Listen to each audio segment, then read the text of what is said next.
बेकसूरों को जेल में डाला जाएगा और दंगाई प्रवचन देंगे। जवाब तो मांगा जाएगा। जब मजदूर सड़क पर मरता रहेगा, रेल की पटरी पर कट के मर जाएगा और नीति के नाम पर जनता से कहा जाएगा थाली बजाओ, ताली बजाओ, मोमबत्ती जलाओ, तो सवाल तो पूछा जाएगा, जवाब तो मांगा जाएगा ना। नमस्कार, जवाब मांगा जाएगा कि इस चौथे एपिसोड में मैं अभिसार शर्मा आपका स्वागत करता हूं। और कार्यक्रम के आगाज से पहले मैं आप सबसे अपील करना चाहूंगा कि इस कार्यक्रम को लाइक करें, शेयर करें और हमारे चैनल टैलेंटेड इंडिया को न सिर्फ सब्सक्राइब करें बल्कि उस बेल आइकन को भी जरूर दबाएं ताकि जैसे ही मैं कोई शो करूं सीधे आपके फोन्स तक पहुंच जाए। तो आज जवाब मांगा जाएगा में दो मुद्दे। मुद्दा नंबर 1, क्या भारतीय जनता पार्टी का गौ प्रेम सिर्फ सुविधावादी है, राजनीतिक है? क्योंकि आपने हाथी को लेकर तो सियासत कर दी, गाय को चोट पहुंची है जानबूझकर पटाखे से किए गए विस्फोट में, मगर भारतीय जनता पार्टी खामोश है। क्यों है और इसको लेकर समाज के दोहरे मापदंड में आपको बताऊंगा। और दूसरा, ऐसा क्यों जब भी बीजेपी मुश्किल में होती है तो न्यूज चैनल्स को दाऊद इब्राहिम की याद आती है। मैं आपको एक बहुत ही दिलचस्प पड़ताल पेश करने वाला हूं जिस पर आप गौर जरूर कीजिएगा, मगर शुरुआत हम करने जा रहे हैं गौ बनाम हाथी। जी हां, केरल के पालक्कड़ जिले में यह हथनी मारी जाती है, एक गर्भवती हथनी। बताया जाता है कि एक अनानास में पटाखा भरा जाता है। वो एक किसान है जिसने ऐसा इसलिए किया क्योंकि जंगली सुअर उसके खेत को नुकसान पहुंचा रहे थे और पटाखों से भरा अनानास उसने वहां रख दिया था, जिससे गलती से इस गर्भवती हथिनी ने खा लिया, जिसकी मौत हो गई। पूरा देश हिल गया था उससे। मगर क्या आप जानते हैं उस पर क्या हुआ? उस पर हुई निहायत ही गंदी और घटिया सियासत। सबसे पहले गौर कीजिए, देश के मंत्री प्रकाश जावड़ेकर ने जानबूझकर पालक्कड़ की जगह यहां पे मल्लपुरम की बात की। क्यों? क्योंकि मल्लपुरम एक मुस्लिम बाहुल इलाका है। बात यहां नहीं रुकती। मेनका गांधी को देखिए, मेनका गांधी क्या कह रही हैं कि मल्लपुरम अपराधियों का एक गढ़ है। यहां पर भी इनके मल्लपुरम की याद आ गई, मगर पालक्कड़ का जिक्र तक नहीं हुआ, जबकि यह घटना पालक्कड़ में हुई थी। बेवजह मल्लपुरम को घसीट के लाया गया, यानी कि हाथी की मौत में भी यह सियासत कर रहे हैं। मगर गाय को चोट पहुंचती है एक पटाखा विस्फोट में। घटना क्या मैं आपको बताता हूं। आपकी स्क्रीन पर यह है गुरदयाल सिंह। गुरदयाल सिंह निवासी है हिमाचल प्रदेश के बिलासपुर जिले के दाहड़ गांव का। यह पूरा वीडियो हम आपको नहीं दिखा सकते। इसमें गुरदयाल सिंह अपने गाय का वीडियो दिखा रहा है जिसका जबड़ा फट गया है। उसने अपने पड़ोसी नंदलाल धीमान पर आरोप लगाया कि उसके जो गाय का जबड़ा फट गया है उसका जिम्मेदार उसका यही पड़ोसी है और उसके चलते उसकी गाय जो है घायल हो गई। यह घटना हिमाचल प्रदेश की है जहां पर किसकी सरकार है? बीजेपी की सरकार है। मगर इस मुद्दे पर ना मेनका गांधी ने कुछ कहा, ना प्रकाश जावड़ेकर ने कुछ कहा। अब मैं आपको और दोहरे मापदंड इस मुद्दे पर दिखाना चाहता हूं। गौर कीजिए इन दो ट्वीट्स पर। एक तरफ आप देख सकते हैं कि किस तरह से विराट कोहली इस घटना पर अपना दर्द का इजहार कर रहे हैं। क्या कह रहे हैं विराट कोहली? गौर कीजिए। विराट कोहली कह रहे हैं, appalled to hear about what happened in Kerala, let's treat our animals with love and bring an end to these cowardly acts. Virat Kohli में उस हथनी के लिए आंसू।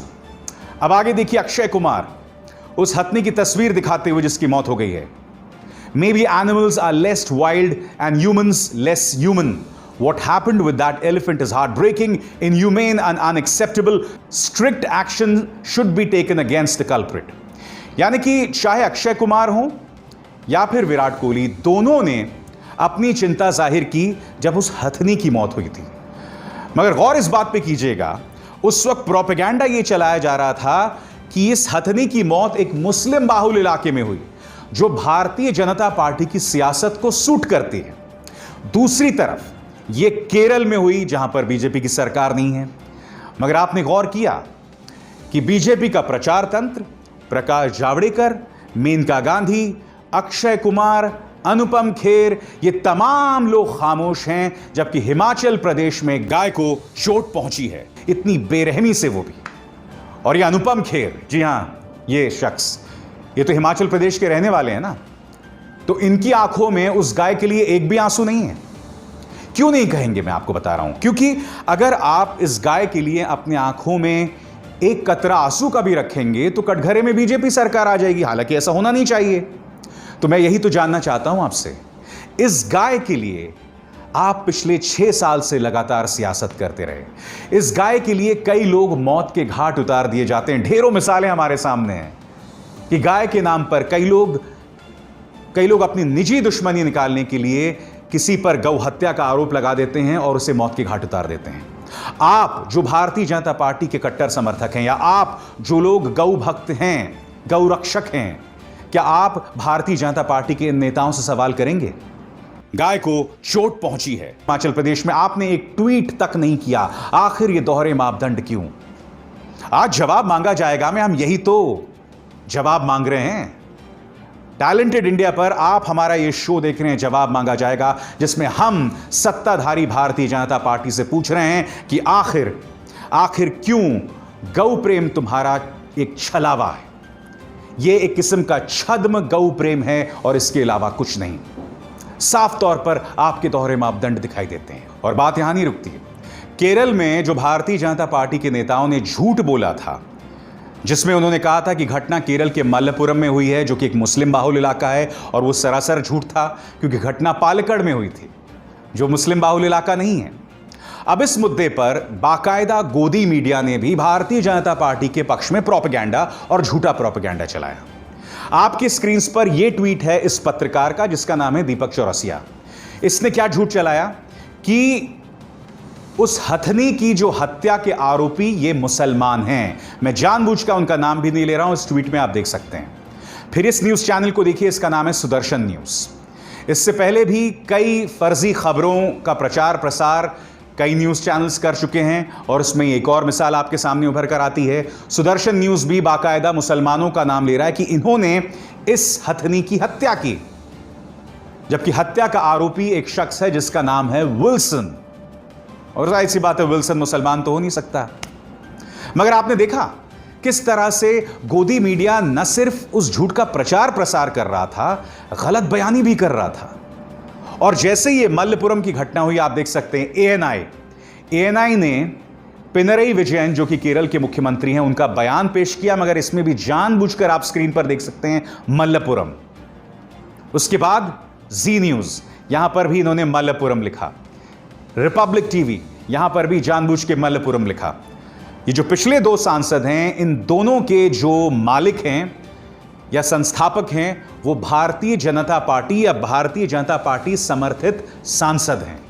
तो आप देख रहे हैं क्या जबरदस्त सियासत चल रही है इस मुद्दे को लेकर। देखिए, भारतीय जनता पार्टी की जो सोच है ना, वहां तक पॉलिटिकल पार्टी पहुंचने की उम्मीद भी नहीं कर सकते हैं। क्योंकि देखिए, पत्रकार उनके इस दोहरे मापदंड, उनकी इस आपराधिक सियासत पर सवाल नहीं खड़े करते, और विपक्ष उनकी सोच को मैच भी नहीं कर सकती, उसकी कल्पना भी नहीं कर सकती है।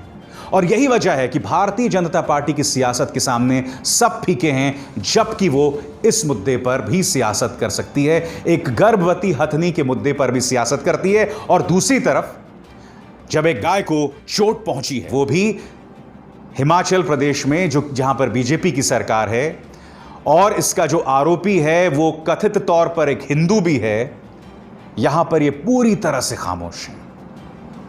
इसलिए मैं आपको कह रहा हूं, इनका गौ प्रेम एक छलावा है, इसके अलावा कुछ नहीं है। ये आप और हम जितनी जल्दी समझ लें उतना ही बेहतर है, क्योंकि ये लोग इसी तरह से हमें आपस में लड़वाते रहेंगे, मरवाते रहेंगे। देश के अंदर माहौल बद से बदतर होता जाएगा और हमारी बदनामी अंतर्राष्ट्रीय तौर पर होती रहेगी। क्या आप जानते हैं, गौ हत्या को लेकर जो अब हमें अ कंट्री ऑफ मॉब लिंचर्स कहा जाने लगा है, यानी कि एक ऐसा देश जहां बात बात पे मॉब लिंचिंग हो जाती है, भीड़ जो है हत्या कर देती है। कब ये बात आपको समझ आएगी? तो एक तरफ गाय और हथनी को लेकर सियासत, और दूसरी तरफ दाऊद इब्राहिम, जी हां, ये शख्स जब भी भारतीय जनता पार्टी सरकार किसी मुश्किल में होती है, ये सज्जन अवतरित हो जाते हैं। अब मैं आपको समझाने वाला हूं कैसे। जी हां, कोरोना संकट के बीचों बीच आपके सामने 11 मई को ये खबर आती है, और ये खबर क्या कहती है कि दाऊद इब्राहिम, हाफिज सईद और आईएसआई तीनों मिलकर 26/11 जैसा आतंकवादी हमला करने जा रहा है। इसको लेकर कोई सरकारी बयान नहीं आता, सिर्फ न्यूज चैनल्स पर यह खबर जो है प्रसारित होती है। जी हां, बिल्कुल कोरोना संकट के बीचों बीच जब केंद्र सरकार की आलोचना हो रही है कि आपने सिर्फ 4 घंटे का वक्त दिया लॉकडाउन से पहले, आप थाली बजाओ ताली बजाओ की बात कर रहे थे, मोमबत्ती जलाओ की बात कर रहे थे, तब अचानक 11 मई को यह खबर आ जाती है कि दाऊद इब्राहिम, हाफिज सईद और आईएसआई मिलकर भारत में एक आतंकवादी हमला करने जा रहे हैं। उसके बाद कुछ दिनों बाद 5 जून को, जी हां, ये वो वक्त है जब ये खबरें सामने उभर कर आ गई थीं कि फिंगर 4 तक, यानी कि भारतीय जमीन पर चीनी सेना ने कब्जा कर लिया है। फिंगर 8 जहां तक भारत एलएसी मानता है और फिंगर 4 जहां तक चाइना एलएसी मांगता है, यानी कि भारत जिसे अपनी जमीन मानता है उस 8 किलोमीटर में चीन ने अपना कब्जा कर लिया था। तब अचानक ये खबर आती है। खबर क्या आती है कि दाऊद इब्राहिम और उनकी पत्नी कोरोना वायरस से संक्रमित हैं। ये देखिए, बात वहां नहीं रुकती। फिर अगले ही दिन ये न्यूज चैनल क्या कहता है कि दाऊद इब्राहिम की मौत हो गई है। इतनी बड़ी खबर इस न्यूज चैनल में आई और गायब हो गई। वो आदमी जो 1993 बम धमाकों का आरोपी है, गुनहगार है, उसको लेकर एक चैनल एक छोटी सी खबर दिखाता है और उसकी कोई चर्चा नहीं होती है। क्यों नहीं होती, मैं आपको बताता हूं। क्योंकि सरकार ने आधिकारिक तौर पर यह नहीं बताई, मगर आपने देखा लगातार न्यूज चैनल्स किस तरह से खबर चलाते हैं और वो तब चलाते हैं जब ये सरकार मुश्किल में होती है। अब मैं आपको बताता हूं सिलसिलेवार तरीके से, पहली बार नहीं हुआ है। साल 2016 और 2017 में भी ऐसा ही हुआ था और वो खबरें मैं आपके सामने दिखाने वाला हूं। यह है साल 2016, तारीख है 25/4/2016, CNN न्यूज 18 की खबर कि डॉक्टर्स दाऊद इब्राहिम के गैंग्रीन के लिए इलाज कर रहे हैं और बस उसके पैर काटने के अलावा अब कोई विकल्प नहीं रह गया है। यह है 2016 की खबर। गौर कीजिए, फिर यह खबर आती है 2017 की।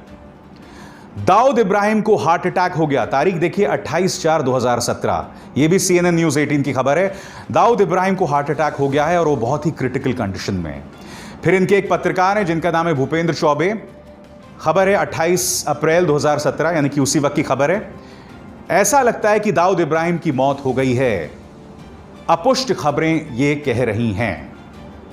तो आपने देखा, दाऊद इब्राहिम को हार्ट अटैक आ चुका है, गैंग्रीन हो चुका है, उसके पांव कट चुके हैं, उसकी मौत हो चुकी है, उसको कोरोना हो गया है, उसकी पत्नी को कोरोना हो गया है। और इत्तेफाकन ये जब भी होता है उस वक्त भारतीय जनता पार्टी किसी ना किसी मुश्किल में होती है। क्या आप जानते हैं IANS ने अनीस इब्राहिम, जो कि दाऊद इब्राहिम का भाई है, यह खबर, उन्होंने अनीस इब्राहिम से बात की और सीधा सवाल किया कि दाऊद इब्राहिम ठीक है? तो अनीस इब्राहिम ने कहा कि उससे कुछ नहीं हुआ। मैं एक बात स्पष्ट कर दूं, मैं अनीस इब्राहिम पर विश्वास नहीं करने वाला हूं, मैं अपनी सरकार पर विश्वास करने वाला हूं। मगर सरकार सामने आए और हमें बताए कि दाऊद इब्राहिम को लेकर दरअसल दिक्कत क्या है। इस तरह से पर्दे के पीछे बैठकर भारतीय जनता पार्टी के लिए सियासत मत कीजिए। दिक्कत क्या है कि न्यूज चैनल्स दाऊद इब्राहिम को इसलिए उठाते हैं क्योंकि दाऊद इब्राहिम की खबर से बहुत अच्छी रेटिंग्स मिलती है, TRP मिलती है। भारतीय जनता पार्टी इन खबरों को क्यों बढ़ावा देती है? क्योंकि जैसे ही दाऊद इब्राहिम की खबर आती है तो उन्हें ऐसा लगता है कि जनता अपने बाकी तकलीफों को भूल जाती है। मगर दिक्कत क्या हो रही है? दाऊद आज की तारीख में एक अंतर्राष्ट्रीय आतंकवादी है, उससे जुड़ी हुई है कूटनीति, उससे जुड़ी हुई है अंतर्राष्ट्रीय कूटनीति, सामरिक रणनीति। अगर आप इस तरह की खबरों का प्रचार प्रसार करते रहेंगे तो उसके मायने खत्म हो जाएंगे। कल को वाकई अगर दाऊद इब्राहिम मर जाए तो मुझे उस पर विश्वास नहीं होगा, उस खबर पर, चाहे वो खबर तमाम चैनल्स पर चलाई जाए। इसलिए न्यूज चैनल से अपील, भारतीय जनता पार्टी से अपील और पर्दे के पीछे बैठकर जो लोग ये सियासत करते हैं, जो इन खबरों को प्लांट करवाते हैं न्यूज चैनल में, उनसे हाथ जोड़कर अपील कि भाई दाऊद इब्राहिम को लेकर इस तरह की सियासत करना बंद करें, क्योंकि हमें उस पर विश्वास कतई नहीं होता। खैर, जवाब मांगा जाएगा में बस इतना ही। मेरी आप सबसे अपील कि इस कार्यक्रम को ज्यादा से ज्यादा लोगों तक पहुंचाएं। इसे न सिर्फ लाइक और शेयर करें बल्कि जैसे मैंने शुरुआत में कहा कि बेल आइकन भी जरूर दबाएं ताकि जैसे ही मैं कोई शो करूं सीधे आपके फोन तक पहुंच जाए। नमस्कार। अगर आपको हमारे वीडियोस पसंद आए तो प्लीज लाइक करें, सब्सक्राइब करें और शेयर करें।